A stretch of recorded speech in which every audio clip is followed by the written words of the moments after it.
નથી અને યમુનાજીનું નામ મુખમાં આવ્યું છે તો એ ક્યારે પણ વ્યર્થ જતું નથી. જે દિવસથી યમુનાજીનું નામ મુખમાં આવ્યું, સમજી લો એ દિવસથી પ્રભુની કૃપાની પ્રક્રિયા પ્રારંભ થઈ ગઈ. અને એટલા માટે નામનો મહિમા અહીંયા બતાવ્યો. અને યમુનાજી કેવા છે? બધાના મનોરથ પૂરા કરવા વાળા છે. નામનું દર્શન કર્યું, સ્વરૂપનું દર્શન આપણે કરીએ તો શ્રી ગુસાઈજી પ્રભુચરણ યમુના અષ્ટપદીની અંદર યમુનાજીના સ્વરૂપની વાત કરે છે. અને શું કહે છે કે યમુનાજીનું સ્વરૂપ એવું છે કે જેમાં રાત્રિના સમયમાં સફેદ સફેદ પોણીઓ ખીલે અને જ્યારે દિવસ થાય તેમાં લાલ લાલ કમળ ખીલે. શું બતાવે છે ગુસાઈજી? બોલો તો ખરા. પોણી જોઈ છે ને, સફેદ સફેદ લીલી કહેવાય, શું કહેવાય? વોટર લીલી. યમુનાજીનું સ્વરૂપ શ્રી ગુસાઈજી બતાવે છે કે જ્યાં રાત્રિના સમયમાં પેલા સફેદ સફેદ કમળ જેવું હોય ને, આનાનું કળીઓ નહીં, વોટર લીલી કહેવાય મારા ખ્યાલથી. રાત્રિના સમયમાં સફેદ સફેદ એ પોયણી આખા યમુનાજીમાં ખીલે અને જ્યારે સવાર પડે તો સવારે યમુનાજીના જલમાં લાલ લાલ કમળ ખીલે. કેવું સ્વરૂપ યમુનાજીનું બતાવ્યું સાંઈજીએ? રાત્રિના સમયમાં શું ખીલે? સફેદ પોયણી. અને દિવસ થાય ત્યારે સૌથી પહેલા મને એ બતાવો, વહેતું જળ હોય એમાં કમળ ખીલે?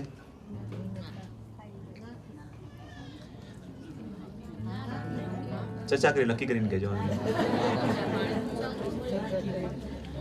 વહેતું જળ હોય એમાં કમળ ખીલે? ન ખીલે. પણ ગુસાઈજી કહે છે કે યમુનાજીના જળમાં રાત્રિના સમયમાં હજારો સફેદ પોયણીઓ અને દિવસ થતાની સાથે લાલ લાલ હજારો કમળ ખીલે છે. તો બોલે એ શું છે? તો કેવાય યમુનાજીનું તટ એ તટ છે કે જ્યાં ઠાકોરજી અને રાધાજી નિત્ય રાસ કરે છે. અને જ્યારે રાત્રિના સમયમાં ઠાકોરજી રાસ કરવા યમુનાજીના તટ પર પધારે તો યમુનાજીને લાગે કે આ બે નેત્રોથી પ્રભુના દર્શન કરી સંતોષ નહીં થાય. હે પ્રભુ, એવી કૃપા કરો કે મારા હજારો નેત્ર થઈ જાય અને હજારો નેત્રોથી આપના દર્શન કરું. અને એ જ ઘડીએ યમુનાજીની અંદર હજારો સફેદ સફેદ પોયણીઓ ખીલી જાય. અને હજારો ખીલેલી આ સફેદ પોયણી બીજું કાંઈ નહીં, પ્રભુના દર્શન કરવા માટે ધારણ કરેલા આ યમુનાજીના હજારો નેત્રો છે. હજારો નેત્ર ધારણ કરી અને યમુનાજી આખી રાત્રિ પ્રભુના રાસના દર્શન કરે. તો કહેવાય સવારે લાલ લાલ કમળ કેમ ખીલે? તો કહેવાય આ સફેદ પોયણી બીજું શું છે? એ નેત્ર છે. અને આખી રાત કોઈ જાગ્યું હોય તો સવારે એની આંખો કેવી લાગે? અને માટે લાલ લાલ કમળ બીજું કાંઈ નહીં, રાત્રિ જાગરણના કારણે અરુણ થયેલા શ્રી યમુનાજીના નેત્ર છે. તો આ યમુનાજીનું સ્વરૂપ કેવું છે એનું દર્શન અમારા નંદાસજી કરાવે અને કહે, ભાગ્ય સૌભાગ્ય શ્રી યમને જો દેરી. એ પદનું આપણે શ્રવણ કરીએ, પછી એનું દર્શન પણ આપણે કરીએ, જેમાં યમુનાજીનું સ્વરૂપ અને લીલાનું અનુભવ આપણે કરીએ. ભાગ્ય સૌભાગ્ય શ્રી યમુને જુદેયી. ભાગ્ય સૌભાગ્ય શ્રી યમુને જુદેયી. બાત લૌકિક તજો પુષ્ટિ યમુને ભજો. લાલ ગિરિધર નવર તબ મિલે. ભાગ્ય સૌભાગ્ય શ્રી યમુને જુદેયી.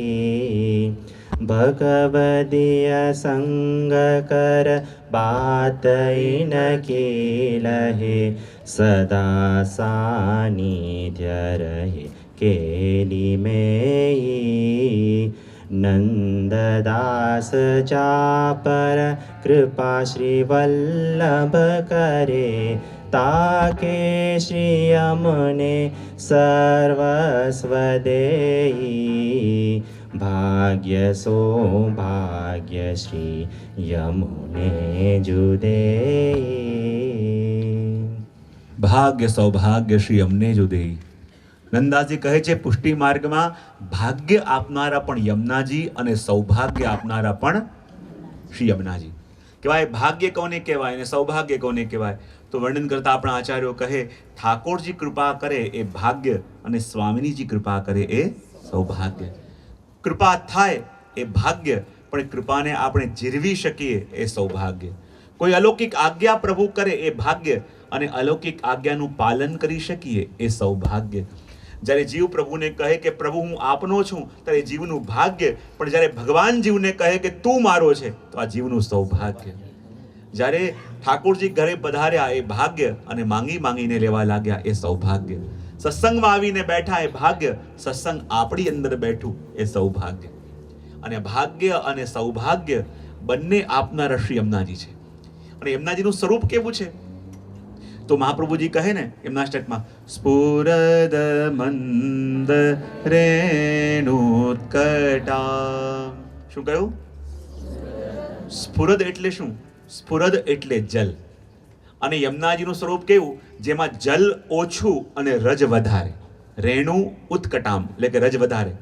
તો આપણને લાગે યમુનાજીએ પોતાના સ્વરૂપની અંદર જલ ઓછું રાખ્યું અને રજ વધારે રાખી. શા માટે? તો કહેવાય આ કલિકાલના જીવો માટે. તો કહે કલિકાલના જીવો માટે આ રજ વધારે રાખવાથી શું થાય? તો મહાપ્રભુજી કહે કે આ રજ જે યમુનાજીએ પોતાના સ્વરૂપમાં વધારે રાખી છે, આ રજ કઈ છે? મુરારી પદ પંકજ સ્ફુરદ મંદ રેણુત્કટા. યમુનાજીના તટની અંદર જે રજ છે એ રજ કોઈ સાધારણ નહીં, પણ મુરારી ભગવાનના ચરણોની રજ છે. કઈ કોની? હવે ભગવાન મુરારી ક્યારે બન્યા? જ્યારે મૂરનો નાશ કર્યો. હવે મૂર કોણ હતો? જેનું વર્ણન કરતા મહાપ્રભુજી કહે દૈત્ય પંચશિરા જલાદ, 5 માથાવાળો રાક્ષસ. એના 5 માથા કયા કયા?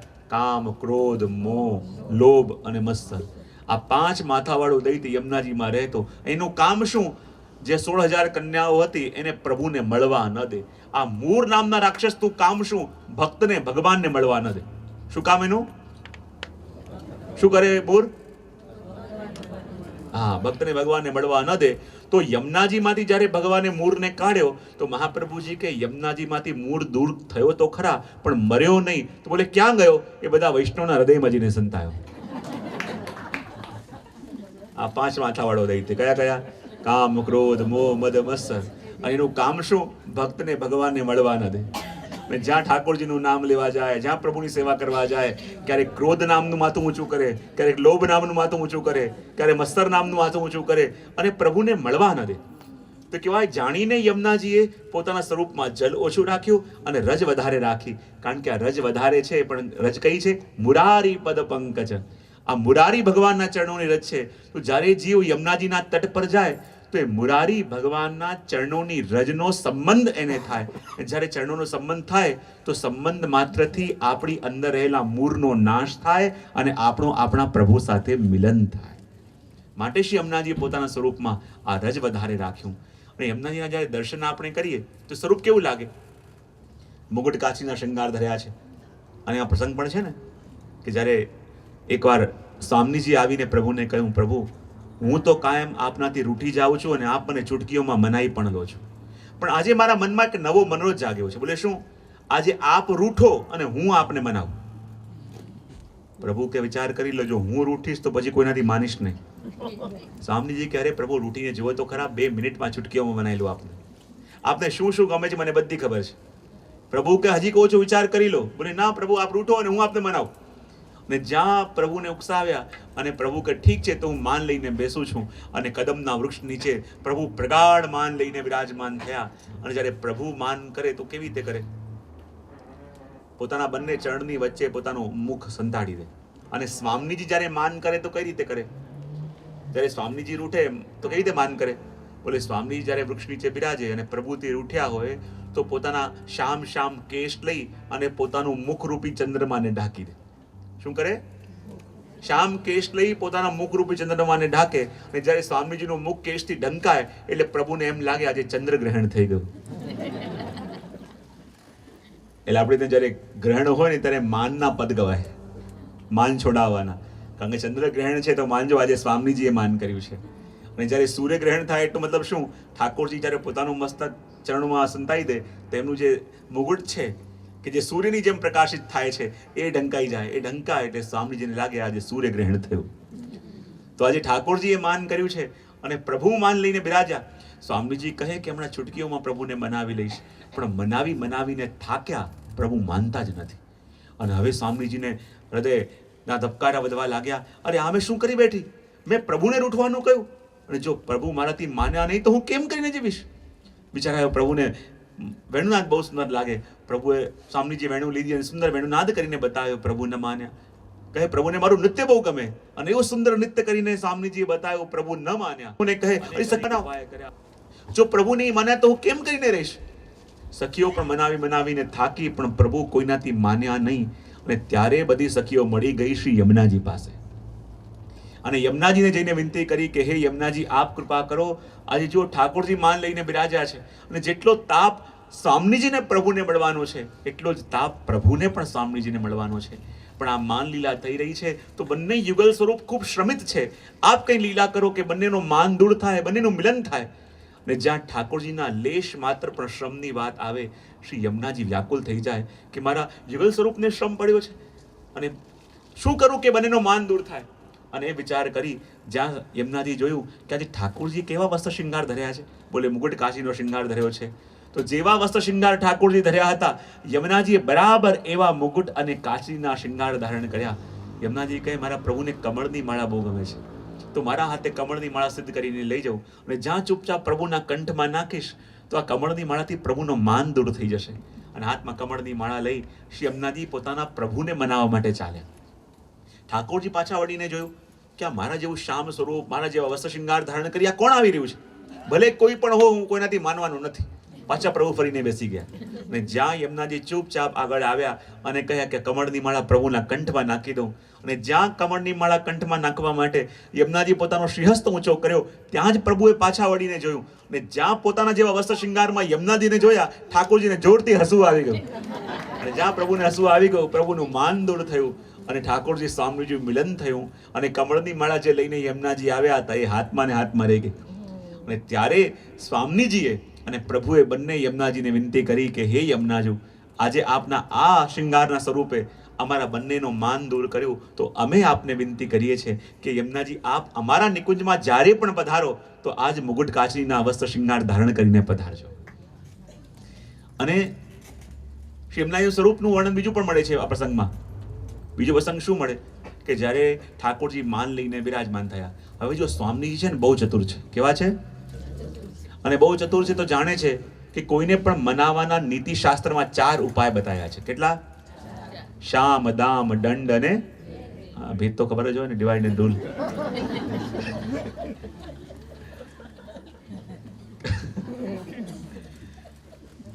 શામ, દામ, દંડ અને ભેદ, આ 4 નીતિશાસ્ત્રની અંદર કોઈને સમજાવવાનો ઉપાય બતાવે. શામ એટલે સમજાવવામાં આવે, દામ એટલે થોડી લાલચ આપીને, દંડ એટલે થોડો ભય બતાવીને, અને ભેદ એટલે ભેદ ફૂટ પાડીને. તો આ 4 ઉપાયથી સ્વામીજી હવે ઠાકોરજીને મનાવે છે. ઠાકોરજીને મનાવીને સ્વામીજી થાક્યા અને ન માન્યા, ત્યારે આપે યમુનાજીને બોલાવ્યા. અને સૌથી પહેલા કહ્યું કે જો યમુનાજી, આપ જઈને પ્રભુને સમજાવજો કે જ્યારથી આપ માન લઈને બિરાજ્યા છો, સ્વામીજી કંઈ ખાધું નથી, કંઈ પીધું નથી, પલ પલ રડે છે, આપને બહુ યાદ કરે છે, આપનું પલ પલ નામ રટે છે, તો આપ જલ્દી પધારો અને એમનો તાપ દૂર કરો. યમુનાજી કે છતાં ન માન્યા તો બીજો ઉપાય કયો આવે? હા, દામ. દામ આવે. દામ એટલે શું? લાલચ. અને લાલચ એટલે શું? પહેલા તો સમજાવવાનું કહ્યું કે પ્રભુને સમજાવજો, અને ન માને તો સ્વામીજીએ પોતાના હાથે કમળની માળા ગૂંથી અને યમુનાજીને આપી અને કહ્યું કે આ માળા ખાલી પ્રભુને બતાવજો, આપતા નહીં પાછા. કે જો આ કમળની માળા જોઈએ છે તો માની જાઓ અને પ્રભુ સ્વામીજી પાસે ચાલો. તો બીજું શામ, દામ, અને ત્રીજું ગણ. જો યમુનાજીનું સ્વરૂપનું ચિત્ર હોય ને, એમાં એક છડી પણ છે હાથમાં, જોઈ?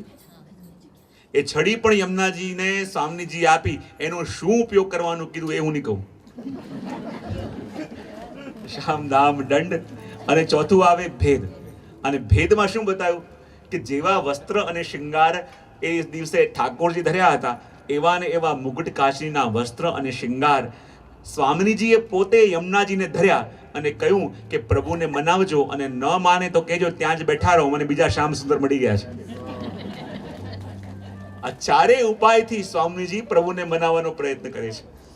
અને એટલા માટે યમુનાજીનું સ્વરૂપ પણ આ મુગટ કાશીનું સ્વરૂપ, આ મુગટ કાશીનો શૃંગાર ધરી યમુનાજી પધારે.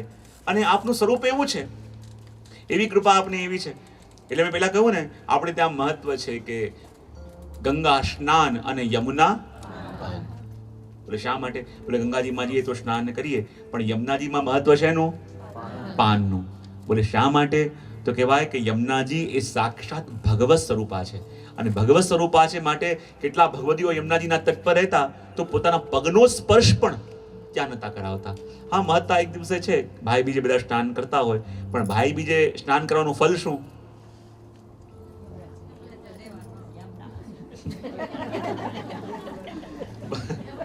ભાઈ બીજે યમુનાજીમાં સ્નાન કરી એનું ફલ શું મળે? ઠાકોરજીમાં પ્રીતિ વધે, ભક્તિ વધે, એવું છે. શું છે ફલ? એ દિવસે યમુનાજીએ પોતાના ભાઈ યમરાજ પાસે માંગ્યું કે હે ભાઈ, મને એક વરદાન આપો, આજના દિવસે મારામાં જે સ્નાન કરે એને યમની યાતના ભોગવવી ન પડે. એટલે જેને પણ ચાન્સીસ લાગતા હોય જરૂર કરવું. બીજું કોઈ ફલ નથી, એટલું ફલ છે કે એ દિવસે યમ યાતના ભોગવવી ન પડે. પણ શ્રી મહાપ્રભુજી બીજી વસ્તુ આપણને શું કહે કે જ્યારે જીવ જઈને યમુનાજીનું પાન કરે તો એ પાનને શું કહ્યું? પયપાનતા. કયો શબ્દ યમનાષ્ટકમાં છે? અને પયપાન એટલે શું? જેમ એક બાળક માનું સ્તનપાન કરે અને માતાને એના મનમાં બાળકનો ભાવ જાગે, એમ યમુનાજીના જલનું પાન જે એકવાર જીવ કરે તો મહાપ્રભુજી કહે છે એ દિવસે એ યમુનાજીનો ભક્ત મટી અને યમુનાજીનો પુત્ર બની જાય. જે દિવસે આપણે યમુનાજીનું એકવાર પાન કર્યું એ દિવસે યમુનાજીના ભક્ત મટી અને યમુનાજીના પુત્ર થયા. હવે જો યમુનાજીના આપણે પુત્ર થયા તો યમુનાજીના પિતા કોણ? સૂર્ય આપણા શું થયા? યમુનાજીના ભાઈ કોણ કોણ? યમરાજા અને શનિદેવ. યમરાજા અને શનિદેવ બંને યમુનાજીના ભાઈ. હવે જો યમુનાપાન આપણે કર્યું, હવે યમુનાપાન કેટલા કર્યું છે? બધાએ. બરાબર? તો જે દિવસે યમુનાપાન આપણે કર્યું એ દિવસથી યમુનાજીના આપણે શું બની ગયા? બોલો તો ખરા. બહુ સરસ. હવે યમુનાજીના બાળક થઈ ગયા તો સૂર્યદેવ આપણા શું થયા? નાના. શું થયા? યમુનાજીના ભાઈ કોણ કોણ?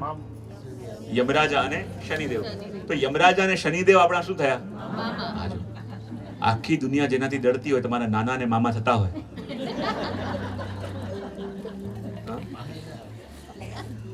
લોકો ભલે શનિદેવથી ડરે પણ તમારા તો મામા કહેવાય. અને મામા ક્યારે હેરાન કરે?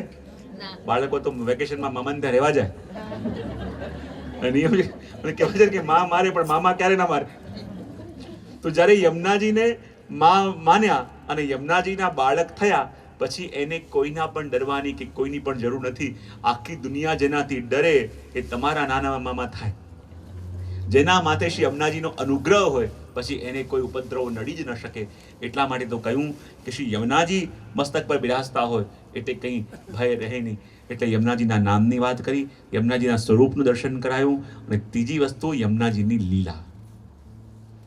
આ શ્રી યમુનાજીની લીલા શું છે? જો શ્રી મહાપ્રભુ તો અહીંયા સુધી કહે છે કે યમુનાજી જ્યારે જીવની ઉપર કૃપા કરે તો શું કરે? તો કહે મુકુંદ રતિ વર્ધની. શું કહ્યું? મુકુંદ રતિ વર્ધિની. યમુનાજી જ્યારે કોઈ જીવની ઉપર કૃપા કરે તો શું કરે? મુકુંદ ભગવાનમાં એની પ્રીતિ વધારે. શેમાં?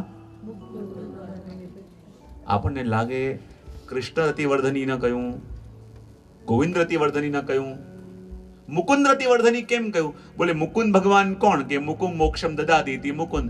જે બધા ભક્તોને મોક્ષ આપે એ મુકુંદ. અને વૈષ્ણવ એ જેને મોક્ષ જોઈતો નથી. વૈષ્ણવ એ બીજા કોઈ સ્વરૂપમાં પ્રીતિ ન વધારતા મુકુંદ ભગવાનમાં પ્રીતિ કેમ વધારે છે? મુકુંદ ભગવાન તો મોક્ષ આપે છે ને મોક્ષ આપણે જોઈતો નથી. હરિના જનતો મુક્તિ ન માંગે, માંગે વારે વારે અવતાર જોને. અને આપણે ઠાકોરજીને થાળીની આરતી કરીએ તો પેલા 4 મુઠિયા વારીએ ને, એ 4 મુઠિયા શું છે? 4 મુક્તિનો પ્રકાર. કે પ્રભુ જે આપની સેવા મળી છે એની ઉપરથી 4 મુક્તિને અમે વારીને ફેંકી દઈએ. જેને લેવી હોય લઈ લે, અમને મુક્તિ નહીં, અમને તો જન્મો જન્મ પ્રભુ આપની સેવા જોઈએ. તો વૈષ્ણવ એ છે જેને મુક્તિ જોઈતી નથી. અને યમુનાજી એ મુક્તિ આપવાળા મુકુંદ ભગવાનમાં પ્રીતિ વધારે. આવું કેમ? તો મહાપ્રભુજી અહીંયા સુધી કહે છે કે યમુનાજીનો લક્ષણ શું? સ્વભાવ વિજયો ભવેત. શું? અને સ્વભાવ વિજયો ભવેત એટલે યમુનાજી જેવી રીતે ભક્તનો સ્વભાવ બદલે એવી રીતે યમુનાજી ભગવાનનો સ્વભાવ પણ બદલે. અને ભગવાનનો સ્વભાવ બદલે એટલે જ્યારે યમુનાજી કૃપા કરી મુકુંદ ભગવાનમાં આપણી પ્રીતિ કરાવે તો મુકુંદ ભગવાનનો સ્વભાવ છે જીવોને મુક્તિ આપવી. પણ યમુનાજી ભગવાનનો સ્વભાવ પણ એવો બદલે કે એ પણ પોતાના ભક્તોને મુક્તિ આપવાનું ભૂલી અને દુર્લભ એવી ભક્તિ છૂટથી આપવા લાગે. એવા શ્રી યમુનાજી છે. અને યમુનાજીની કૃપા પણ કેવી, હું હંમેશા કહેતો હોઉં કે જ્યારે વાર્તાજીના પ્રસંગ વાંચીએ, આપણે વાર્તા સાહિત્ય વાંચીએ અને એ વખતે જે યમુનાજીના પ્રસંગો જોઈએ, આપણને લાગે હા એ સમય બધું બનતું હશે, પણ યમુનાજીની કૃપા એ શાશ્વત છે. શ્રી યમુનાજી આજે પણ એ જ રીતે કૃપા કરે છે. શ્રી યમુનાજી હમણાં પણ એ જ રીતે કૃપા કરે છે. શ્રી યમુનાજી આ ઘડીએ પણ એવી રીતે કૃપા કરે છે. જ્યારે એની કૃપાનો અનુભવ થાય, જ્યારે એનો તાપ આપણને અનુભવાય, કારણ કે યમુનાજી એ માં છે. અને માનો સ્વભાવ શું હોય? પોતે રસોઈ કરતી હોય, નાનું બાળક બહાર બેઠું હોય અને માં કરીને બોલાવે તો માં આવે ખરા બહાર, બાળકને રમતું જુએ તો એને કંઈક ખાવાનું આપી જાય. જ્યાં ખાવાનું મળે તો બાળક એ ખાવા લાગે, ત્યારે માને લાગે કે આ મને બોલાવે છે ખરા, પણ હજે આને મારી જરૂર નથી, મારાથી જરૂર છે. માં ફરી અંદર જાય, રસોઈમાં કામ કરવા લાગે. ફરી થોડી વાર થાય, બાળક માં કરીને બૂમ પાડે, ફરી માં આવે અને એને કંઈ રમવા માટે આપી જાય અને રમકડું મળે અને રમવામાં બાળક લાગે, માને લાગ્યું હજી આને મારી જરૂરત નથી. અને એક ઘડી એવી આવે, રમવાનું પણ મૂકી દે, ખાવાનું પણ મૂકી દે અને બંને હાથ ઊંચા કરીને માં કરીને રડવા લાગે. અને ત્યારે માને લાગે કે હવે એને બીજી કોઈ જરૂર નહીં, હવે એને મારી જરૂર છે.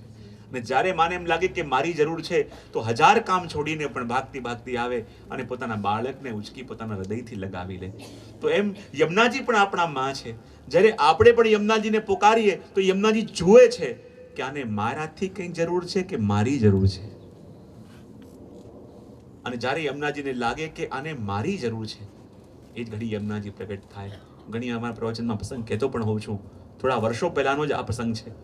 અને એટલા માટે કહું છું કે આપણને પ્રતીતિ થાય કે વાર્તાજીના અંદર આપણે પ્રસંગ સાંભળીએ, પ્રસંગોની અંદર સાંભળીએ, લાગે કે આજે પણ એવું હોઈ શકે. તો આજે પણ એ કૃપા યમુનાજીની પ્રગટ છે.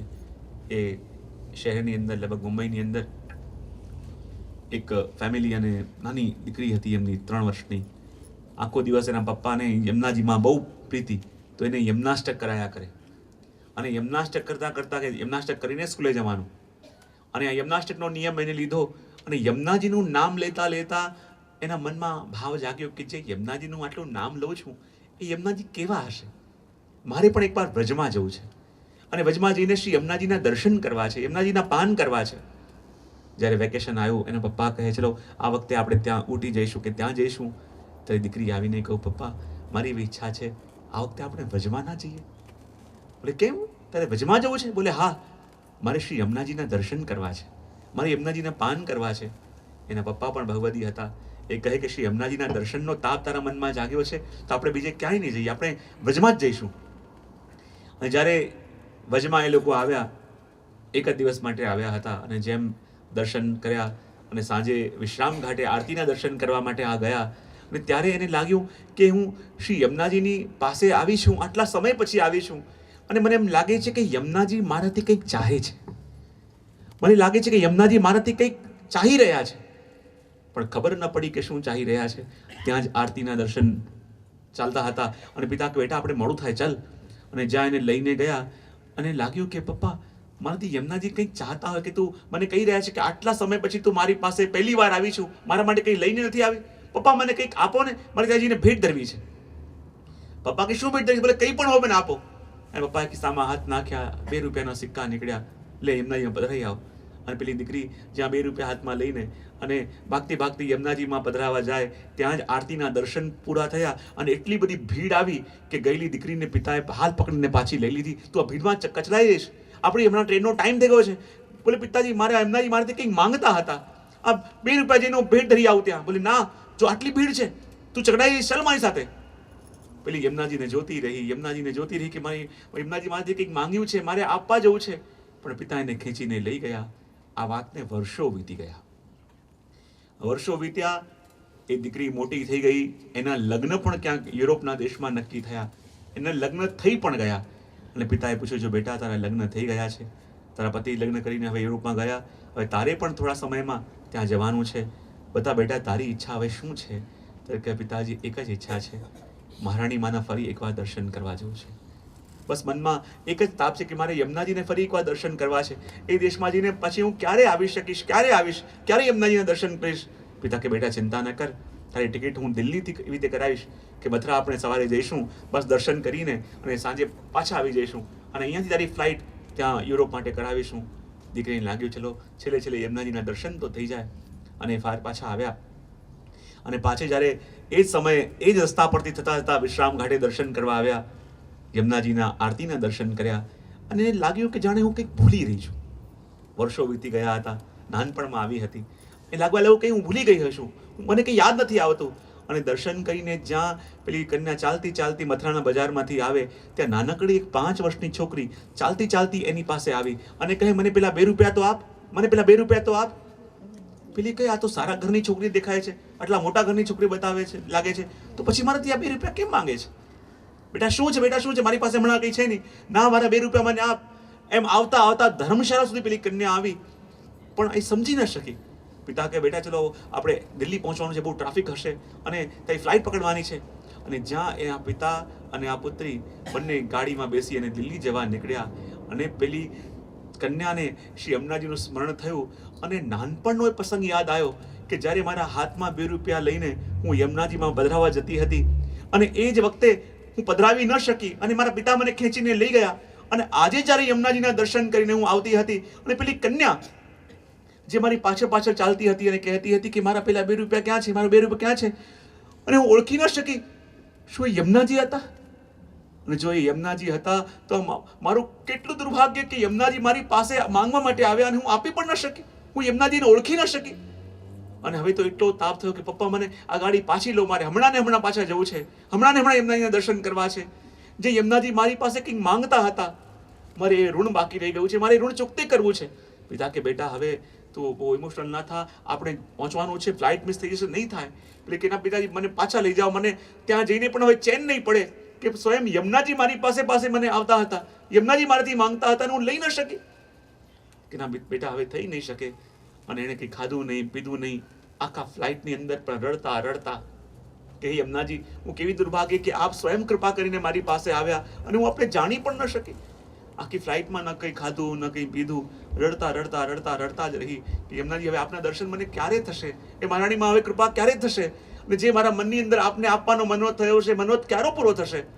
અને કેવા રડતા રડતા જ્યારે એ દેશની અંદર એ લેન્ડ થઈ, એ જ વખતે ભયંકર સ્નોફોલ થયો હતો. અને સ્નોફોલ થયો હતો અને પોતે રાહ જોઈને બહાર ઊભી હતી કે પતિ ક્યારે આવે, પણ એના પતિ પણ સ્નોફોલમાં ક્યાંક સ્ટ્રક થઈ ગયા હતા. એક એક કરીને બધા લોકો ચાલ્યા ગયા, એકલી અટોલી એરપોર્ટ પર ઊભી છે, ન કોઈ લેવાવાળું. મનમાં વિચાર આવે છે કે શ્રી યમુનાજીએ એવી કૃપા કરી, પણ મારાથી અપરાધ થયો, હું જાણી ન શકી અને એનું જ આ ફલ મને મળી રહ્યું છે. એના પતિને ફોન કર્યો. એના પતિ કહે કે જો હું અહીંયા એવો સ્ટક થઈ ગયો છું, જ્યાં સુધી આ ક્લિયર નહીં થાય હું નીકળી નહીં શકું. તારી પાસે ઘરનું એડ્રેસ તો છે અને મેં કી ત્યાં ઘરની પાસે જ કઈ જગ્યાએ મૂકી છે, ત્યાંથી તું લઈને ઘરમાં જજે. પણ કહે કે અહીંયાથી જવું કેવી રીતે, મારી પાસે તો આ દેશની કરન્સી પણ નથી, કેમ કહીને જઈશ. ઊભી એરપોર્ટની બહાર રડી રહી હતી.